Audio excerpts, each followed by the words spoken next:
Good morning sa lahat. Tara mag-layout and design na tayo ng ating prayers for the GC guys. Using cellphone tayo, docs apps and slides apps ang ating ginagamit na pang design. Inopen ko na yung aking file na March 2025. Scroll down tayo. Nagloko na naman kanina yung camera ko, mukhang nagpapaano na naman sa akin na ipagawa na naman yan. Ay nako. Tsaka na pagka may pera na tayo. Okay, 22 March 2025 from Family GC. Ang ating font is Spectral, size 12. Text color ay Fuchsia Pink. Highlight color is black. Yung headings na lang naman. Okay, inanuhan ko lang guys kasi mahaba yung prayers natin. So, ang linagay ko na lang YTC Ralph Lion Pag-vlogs. Ganun lang. So, basahin na natin. 22 March 2025 from Family GC. Yung mga gustong sumali sa Family GC guys, pakicontact yung aming founder, Harry B. De La Cruz, or yung mga admins. Co-founder Moti, admins Roger Pacatang, Eileen Samarin, Aiki Akma, Sarah Golingana, Nay Elasas Americat, ang inyong lingkod. Ralph Lion Pag-vlogs. Paki-subscribe na rin sa kanilang mga YouTube channel. Like and share na rin ang kanilang mga video. And kung di pa kalabisan, mag-comment po tayo sa mga comment section. Okay. Kanina pagising ko, ang lamig-lamig pa rin. Ngayon, ang lamig pa rin. Hindi sapat itong ano ko. Hindi sapat itong naka-turtleneck na ako. Dapat naka-jacket pa rin. Wala doon sa Pilipinas, ano na ngayon? Mahal na araw na, kumbaga sa tag-init na doon. Dito naman sa atin sa Hong Kong, malamig pa rin. Sa ibang bansa, mga nagyayelo pa rin. Ewan ko ba? Bakit ganun ang panahon? Okay, dito tayo sa kay Ralph Lion Pag-vlogs. Nakalagay sa kanya, ano lang ha, pinaiksi na lang yung, hindi na nilagay yung kanyang YouTube na graphics. YTC it means YouTube channel. Ralph Lion Pag-vlogs. Yun, nilagay na lang natin ganyan. Basahin na natin, kinuha lang natin yan sa Google, yung kanyang prayer. Heavenly Father, Romans chapter 8 verse 14 says that those who the Spirit of God leads are the children of God. Thank you for leading me, Holy Spirit. I pray for the gift of discernment to help me now. I know that you are not a God of disorder or confusion but of peace. 1 Corinthians chapter 14 verse 33. I am confident you will give me clarity and direction in every situation I face. Amen. Dito naman tayo sa YouTube channel ni Princess Diane Channel. Prayer for strength. Give me strength, dear Lord, in my struggles against sin, temptation, and enemy forces. Please help me to discern the truth in every situation and fight the correct enemy. Transform every wrong pattern of thinking in me to align with your truth. I know that the sword of the Spirit, the word of God, is a mighty weapon. Help me declare this truth just as Jesus did when the enemy opposed him. I thank you that the Son of God came to destroy the works of the devil, and my victory is in Christ. Amen to that, Father God.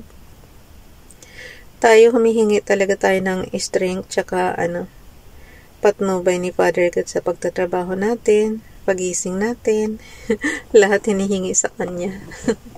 Alam niyo na.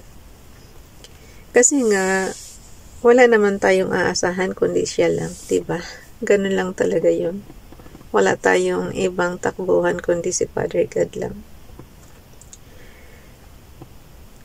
Ewan ko kahit hindi natin, pero sabi nga mapalad kahit hindi natin siya nakikita, pero nananampalataya tayo. Yung panahon ni Jesus, nakikita na nila, hindi pa rin sila naniniwala. Nung panahon ni Moses, nagpapakita na ng mga miracle, hindi pa rin sila naniniwala, di ba? So, mapalad tayo kahit hindi natin nakikita, hindi natin sila naaabutan. Yung pananampalataya natin sa itaas nandoon pa rin. So, punta tayo sa ating repost prayer. Punta tayo sa slides. Yung mga kabibili lang ng CP, guys. Hindi na natin kailangan i-tutorial yung ganitong mga commands kasi alam ko naman may experience na kayo sa computer. I-apply nyo lang dito.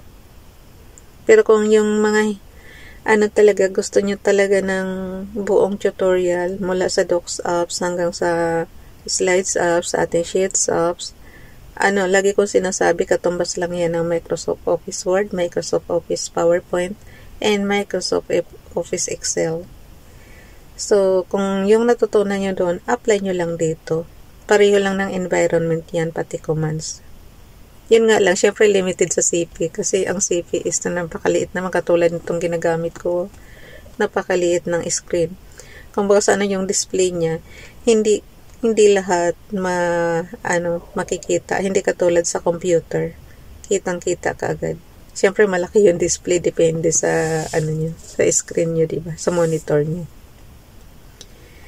So, dito lang tayo. Kaya, pag hindi makita, i-zoom nyo lang. So, isang finger sa taas, isang finger sa baba. Ganun lang siya kasimple. Diba? So, katulad na to, kinuha natin is yung 22 March 2023 na repost prayers natin. Okay, paki-subscribe, Princess Diane channel. Ask and it shall be given. You seek and ye shall find, knock, and it shall be opened unto you. Matthew chapter 7, verse 7. Kababasa ko lang nito sa doon sa ating Bible Diary 2023. Yung the word in other words. Kababasa ko lang yan doon. Pati dito sa prayer natin na din natin pala yan. Sa repost prayers. Dito naman tayo kay Ronilo Ligaspi Vlog. Paki-subscribe. But now the righteousness of God without the law is manifested, being witnessed by the law and the prophets, even the righteousness of God, which is by faith of Jesus Christ unto all, and upon all them that believe, for there is no difference. Romans chapter 3 verse 21 to verse 22, sa Light Bible niya kinuha yan. Sabi ko sa inyo, maraming klase ng Bible . Di ba yung mga nag-aaral ng pagkapari, ang daming Bible na na binabasa nila. Yung nakita mo yung mga homily ng binabasa natin. Di ba habang nasa seminaryo sila, marami silang binabasa. Okay, dito naman tayo kay Facebook Donalyn. Paki-follow sa kanyang Facebook account. Yung nga pala, prayer ni Princess Diane channel dito sa 22 March 2023, pareho lang kay Ralph Lion Pag-Vlogs. Lagi ko sinasabi, pagkakaiba lang is yung may picture yung kay Princess Diane channel, yung kay Ralph naman is naka-written talaga. Diba? So, basahin na natin yung kay Donalyn, Prayers for Stress. Lakihan nyo guys, hanggang sa mapuno yung screen nyo para mabasa nyo, kasi ganyang kaliit. Pag sira ang mata natin is hindi talaga yan mabasa katulad ko. Okay, prayer for stress. Dear God, things haven't been easy for me lately. And I feel, nagalaw ko. Sabi ko sa inyo, malapit ako sa camera . Kasi pag hindi ako malapit sa camera guys, yung boses ko mahinang mahina. Kaya kailangan natin ng ayoko naman lakasan yung boses kasi syempre tulog pa yung amo natin dito. Hindi pwede. So, kailangan yung camera, ilapit mo na lang para marinig yung boses. So, pasensya na lang kung nagagalaw. Kasi, ayan lang Kulang na nga lang, ko yung mukha ko sa camera. Okay. Dito muna ulitin ko yung kay Donalyn. Paki-follow sa kanyang Facebook account. Prayer for Stress. Dear God, things haven't been easy. Okay, ulit. Prayer for Stress. Yung mga may stress nito guys. Sundan nyo ako. Dear God, things haven't been easy for me lately and I feel so overwhelmed frustrated and stressed out.